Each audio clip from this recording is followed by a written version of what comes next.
X-Men Apocalypse, the fourth movie directed by Bryan Singer, takes us forward 10 years after the events of X-Men Days of Future Past to the 1980s, where the mighty mutant god Apocalypse has reawakened in Egypt, finding that the world has much changed since his last time being alive, to which there he is set on recruiting as many mutants as he can to bring change to the world and regain power as a leader through destruction with the help of his unified brothers.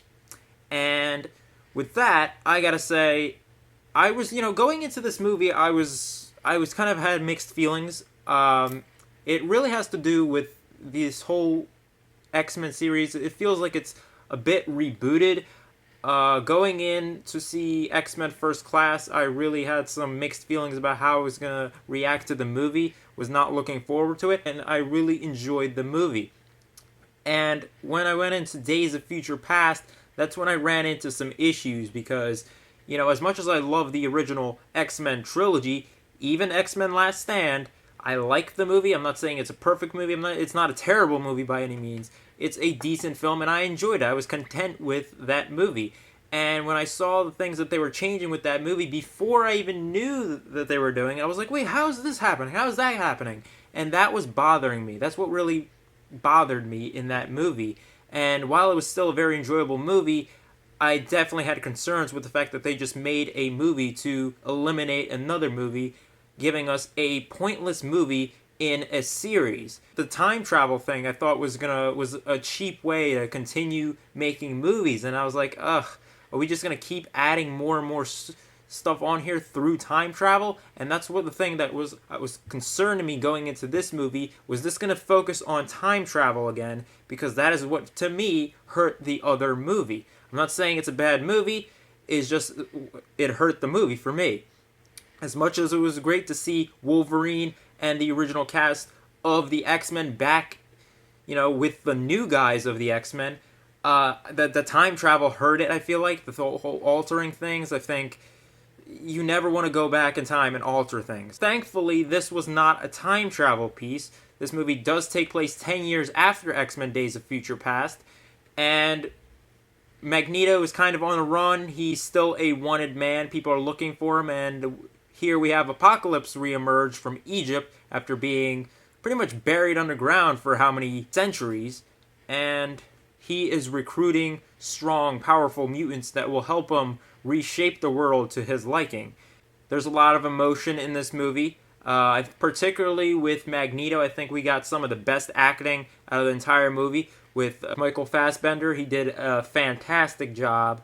That scene in the forest and his child.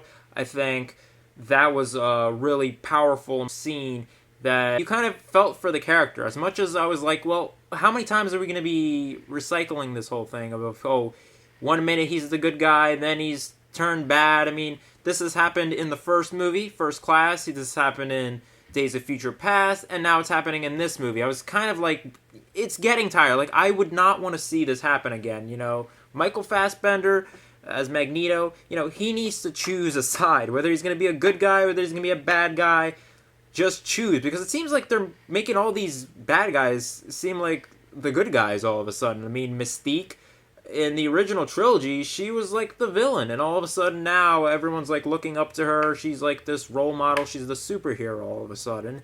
And same thing with Magneto. Magneto is like conflicted in every movie. 1 minute he's the good guy, next thing you know he's a villain or something, and then he comes back to being the good guy again. It feels a bit over recycled. And the next movie, which I hear is taking place in the 90s, I hope they go in a different direction. Either make him the good guy or make him the villain. Stop doing this back and forth. It's getting a bit old. But otherwise, I think in terms of acting, Michael Fassbender and James McAvoy have delivered. They have yet to disappoint in these X-Men movies. It's really the story that's been maybe hurting this series in general. Even the First Class, I think, was really good. Days of Future Past, the whole back and forth with the time travel thing, I think, really hurt the movie. Here, it wasn't so much the story here. I feel like Apocalypse was a good villain, had a lot of potential to be a good villain. I don't think he was the best villain, particularly the way he is defeated in this movie. It just felt very forced and last minute decision by the crew. Like, oh, how are we going to defeat this all powerful god? It just feels very much forced. That whole scene with Jean Grey, I was not buying that. I was like, really? She could have done this at any point in the movie, and all of a sudden now she's doing this. It just felt very forced. This movie did give us good introduction to some of the new X-Men of Jean Grey, Nightcrawler, and Scott Summers, also known as Cyclops. I think Cyclops, Scott Summers, had a really good introduction. We didn't get that background with any of the other X-Men films about Scott Summers, and finally a good background on that character. I'm assuming that as we go further, we'll get more insight to some of these other characters. If you've seen some of the other movies, you already know some of the things that have happened.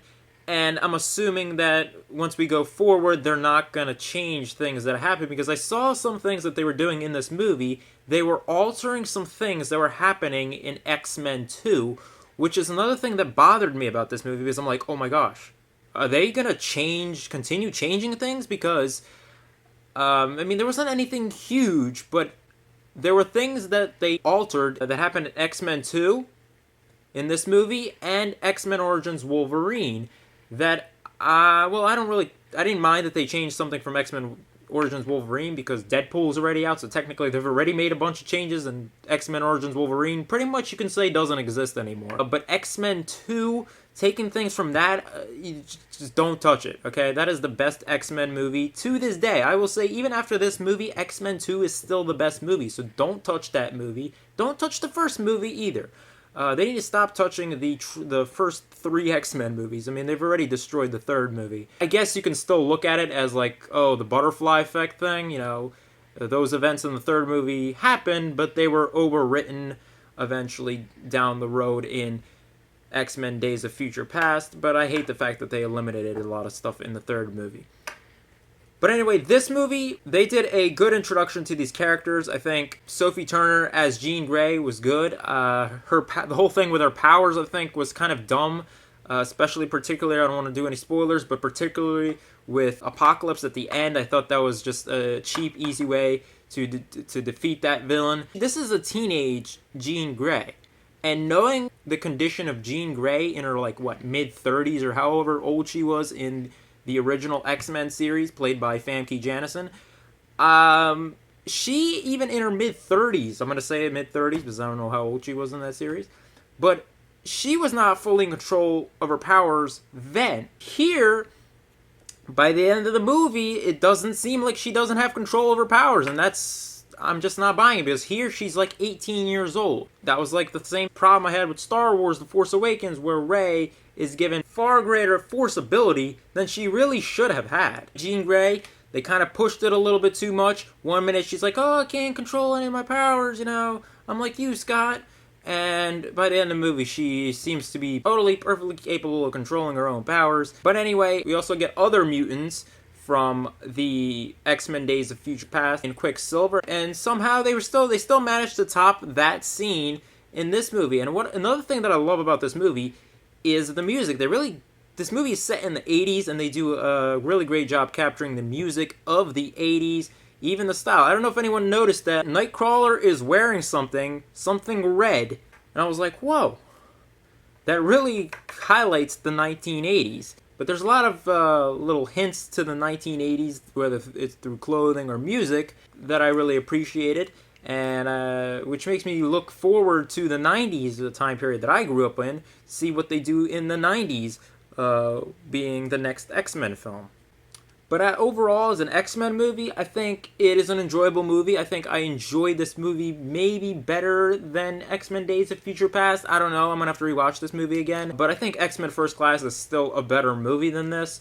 And X-Men 1 and X-Men 2, still better movies. But if you're just getting into X-Men, I'd still recommend watching the original X-Men and then this. But if you're an X-Men fan, I think you will enjoy this movie, because there's some mixed reviews for this movie.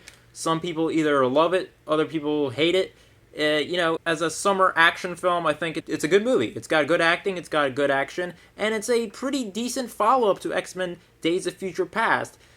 Especially if you had mixed feelings about X-Men Days of Future Past with the whole time traveling. Here, we kind of kick it back, relax a bit, and not so much time traveling, but there are like Inception-like moments in this movie that I really enjoyed, particularly between the scenes with McAvoy and Apocalypse himself. Oscar Isaacs, he does a really good job playing Apocalypse. He might not have been at the end of the movie. I feel like the villain was a bit wasted, but in the early stages of the movie, I really dug Apocalypse. I thought he had a really great voice. He looked, I'd say he's pretty intimidating. I mean, some people thought, oh, he's a little bit too short, but he's not bad. I mean, he's got the whole fact that he's recruiting other mutants to help him destroy the world or reshape the world.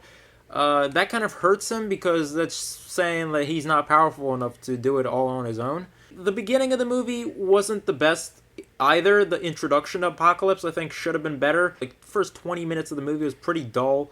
But once we get more of Michael Fassbender and the whole issue with him and his family and his child, from that point, for the next hour of the movie, you are really into the movie. There's a lot of things that are going on, and you are invested in the movie. It's that first 20 minutes and probably the last half hour that just kind of fall off a bit, and the movie isn't as great. The movie does have problems, and Mystique, played by Jennifer Lawrence, she spends most of the movie not being Blueface, or Blue Skin, whatever you want to call it, as Mystique herself. And I think that works, because I wasn't a huge fan of her being Mystique. As much as I like Jennifer Lawrence as an actor, I don't think she nailed the performance. I think the original Mystique, played by that model in the original X-Men, was great. It just seemed very natural for that actress to play Mystique. Here, Jennifer Lawrence kind of struggles with that role, it seems like. So we got to see her in that blue skin, but not as much, and I think that was for the best. But Jennifer Lawrence did a great job acting in the movie. Everyone did solid performances. Psylocke, played by Olivia Munn, one of those neutral feels. I didn't hate her. I didn't think she was that great in the movie. She really didn't even belong in the movie, to be honest with you. Just not a good introduction to that character, I don't think. The movie itself is a solid film. It's a very enjoyable film. The acting is good. The action's good. CG's good. Story could have been better, but still a very solid X-Men movie. And for that reason, I'm going to be giving X-Men Apocalypse a B-. I will say that it's better to have watched the other X-Men movies, because even the first and second movie, it's nice to know the things that happen in the first two movies, because then you have more knowledge about the characters. Even though these characters are just being introduced, we already know what some of these characters are going to do and other information about these characters in their later years, which the movie does retain. It doesn't just toss everything out from the first two movies. They do make some changes, but there's still a lot of things that you can take from the first and second movie if you have seen it and apply it to this movie, and it just becomes that much more enjoyable. You just get more back insight to some of these other characters based on the other movies. So if you've seen them, it increases chances for you probably to enjoy this movie a little bit more. So anyway, guys, that is my review of X-Men Apocalypse. What were your thoughts on the movie? Comment that down below. And as always, if you like this video, give it a big thumbs up, comment down below, and subscribe to the channel for more content. And I will see you guys next time for more unboxings, reviews, and movie news.